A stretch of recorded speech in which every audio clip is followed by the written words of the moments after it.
नाश्ते में अंडा पराठा तो हर घर में बनाया जाता है। आज उसी अंडे पराठे को आज एक नए और यूनिक तरीके से बनाऊंगी कि आपका दिल खुश हो जाएगा। बिस्मिल्लाहिर्रहमानिर्रहीम। अस्सलाम वालेकुम। खुश रहें, आबाद रहें, जहाँ भी रहें, हैप्पी रहें और हेल्दी रहें। तो मैं हूँ फ़ाइज़ा और वेलकम करती हूँ आपको चटपटे पकवान में। आज बन रहा है जी चटपटे पकवान में अंडा बन पराठा। बनाना बहुत ही आसान है और खाने में तो इतना टेस्टी है कि आप ब्रेकफास्ट की बजाय इसे लंच या डिनर में भी बनाना चाहेंगे। तो रेसिपी को एंड तक देखें, अच्छी लगे लाइक कर दें और चटपटे पकवान को सब्सक्राइब भी कर लें। तो चलें फिर जल्दी से ये मज़ेदार सी रेसिपी स्टार्ट कर लेते हैं। तो ये मज़ेदार से ऑमलेट बन पराठा बनाने के लिए सबसे पहले तो मैं आटा गूंद लूँगी, जिसके लिए ले लिया है मैंने 2 कप के बराबर मैदा। मैदे को वज़न में देखें तो 250 ग्राम है। आप लोग फाइन आटे का भी इस्तेमाल कर सकते हैं। मैदे को छान लें और मैदे में डालें आधा टीस्पून के करीब नमक। 2 टेबलस्पून के करीब इसमें डालेंगे घी या फिर ऑयल, जिससे पराठे बड़े ही खस्ता बनेंगे इंशाल्लाह। बस जी मिक्स कर लें नमक और ऑयल को और अब थोड़ा थोड़ा पानी शामिल करें और आटे को इकट्ठा कर लें। आटा जो हमने यहाँ पर गूंद कर तैयार करना है बहुत ज़्यादा सख्त नहीं होना चाहिए और बहुत ज़्यादा नरम भी नहीं होना चाहिए। बस एक सॉफ्ट सी डो लगा कर तैयार करेंगे। मुक्की लगाकर आटे को नीट कर लें 2 से 3 मिनट के लिए और हल्का सा ऑयल लगाकर छोड़ दें 15 से 20 मिनट के लिए। जितना आटे को रेस्ट मिलेगा इसमें उतनी ही लचक पैदा होगी। चलें जी मज़ेदार सी फिलिंग तैयार कर लेते हैं। तो फिलिंग बनाने के लिए एक फ्राइंग पैन में डाला है मैंने 2 से 3 टेबलस्पून कुकिंग ऑयल। अब ये एक मीडियम साइज़ के आलू को मैंने बिल्कुल बारीक सा स्लाइस करके डाल दिया है। आप लोग इसे ग्रेटर की मदद से ग्रेट भी कर सकते हैं। मोटे साइड वाली ग्रेटर से आप लोग ग्रेट करेंगे ना तो सेम ऐसे ही आलू कटेंगे। इसके अलावा एक मीडियम साइज़ के प्याज को भी स्लाइस करके डाल दें और दोनों चीज़ों को फ्राई कर लें।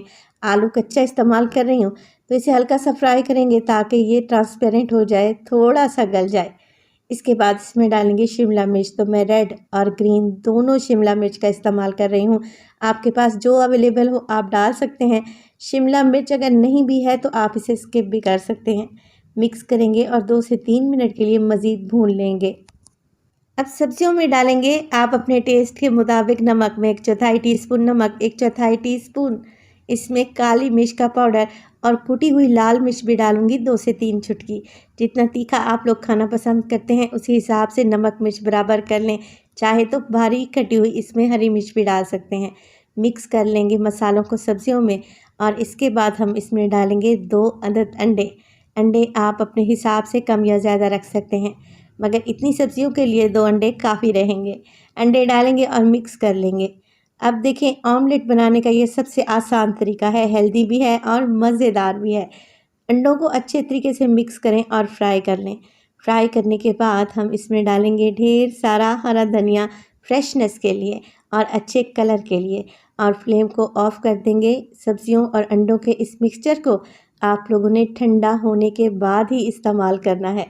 चलें जी आटे की तरफ चलते हैं। तो आटा यहाँ पर अच्छे तरीके से सेट हो चुका है, मगर आप लोगों ने क्या करना है एक दफ़ा दोबारा से गूंद कर इसे नीट कर लेना है ताकि इसमें ज़्यादा लचक पैदा हो जाए। अब मीडियम साइज़ के पेड़े बनाना स्टार्ट करें। तो मैं तकरीबन 2 कप मैदे से 5 पेड़े बनाकर रेडी कर लूँगी। देखें ना ही इतने बड़े हैं और ना बहुत ज़्यादा छोटे हैं। वीडियो इस स्टेज पर ज़रा सी भी आप लोगों को अच्छी लग रही हो तो वीडियो को लाइक कर दिया करें और चटपटे पकवान को सब्सक्राइब भी कर लें। आप सब लोगों का बेहद शुक्रिया। मज़ेदार सा ऑमलेट बन पराठा बनाने के लिए सबसे पहले तो काउंटर पर डाला है मैंने हल्का सा मैदा। एक पेड़ा उठाएं, बाकी के पेड़ों को ढाँप कर रख दें ताकि उन पर पापड़ी ना जमे। अब रोटी बेलना स्टार्ट करें और लंबाई के रुख में आप लोगों ने पतली सी रोटी बनाकर तैयार कर लेनी है। बहुत ज़्यादा रोटी पतली भी नहीं रखेंगे कि ये फटने लगे। अब देखिए हल्का सा ऑयल लगाएं रोटी के ऊपर, हल्का सा मैदा डस्ट करें ताकि पराठे में ढेर सारी लेयर्स बने। अब देखिए पराठे की एक साइड पर हम लोग ने क्या करना है, मज़ेदार सा ऑमलेट लगा लेना है 2 से 3 टेबलस्पून और रोटी का एक सिरा पकड़ें और इस ऑमलेट को पूरी तरीके से कवर कर दें। हल्का हल्का सा प्रेस करेंगे तो ये आपस में रोटी चिपक जाएगी।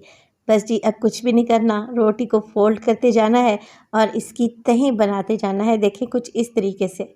इससे क्या होगा, हमारा पराठा बड़ा ही ज़बरदस्त क्रिस्पी और शानदार बनेगा और इसकी फिलिंग भी बाहर नहीं निकलेगी इंशाअल्लाह ताला। हल्का सा इस पट्टी को खींच लेंगे और इसके ऊपर दोबारा से हम लोगों ने एक ऑयल ब्रश करना है। हल्का सा ऑयल लगाएं, हल्का सा मैदा डस्ट करें और फिर रोल कर लें। जैसे पेड़ा बनाया जाता है ना, बिल्कुल वैसा ही आप लोगों ने पेड़ा बना लेना है और एंड वाले सिरे को क्या करें, नीचे की जानिब फोल्ड कर दें। लें जी, बेहतरीन सा ढेर सारी लेयर्स वाला हमारा बन पराठे का पेड़ा एकदम तैयार है। ऐसे ही सारे पेड़े तैयार कर लें तो 10 मिनट के लिए इन्हें रेस्ट दे दें ताकि ये मुलायम पड़ जाएं।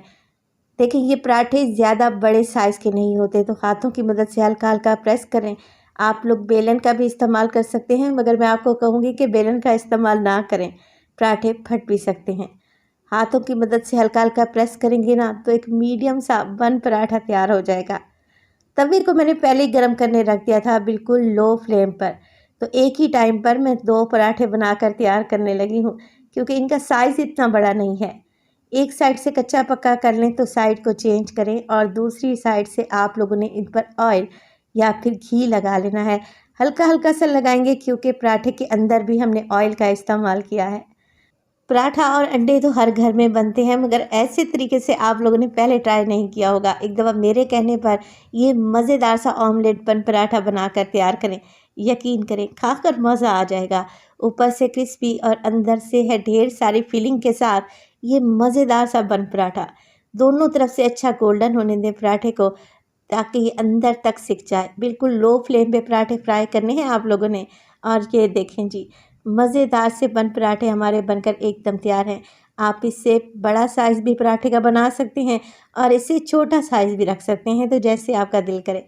अभी ये पराठे बड़े ही गर्म हैं, मगर आपको मैं तोड़ कर दिखाती हूँ कि एक-एक कोने तक ये मज़ेदार सी ऑमलेट की स्टफिंग फैल चुकी है। पराठे बिल्कुल भी नहीं फटे और माशाल्लाह से कितने क्रिस्पी और शानदार लग रहे हैं। तो रेसिपी ट्राई करें। रेसिपी अच्छी लगे लाइक कर दें और चटपटे पकवान को सब्सक्राइब भी कर लें और अपने फैमिली और फ्रेंड्स में भी शेयर किया करें। तो अपना बहुत सारा ख्याल रखिएगा। फ़ाइज़ा को अपनी दुआओं में याद रखिएगा। मुझे दीजिए इजाज़त। टिल देन, अल्लाह निगहबान।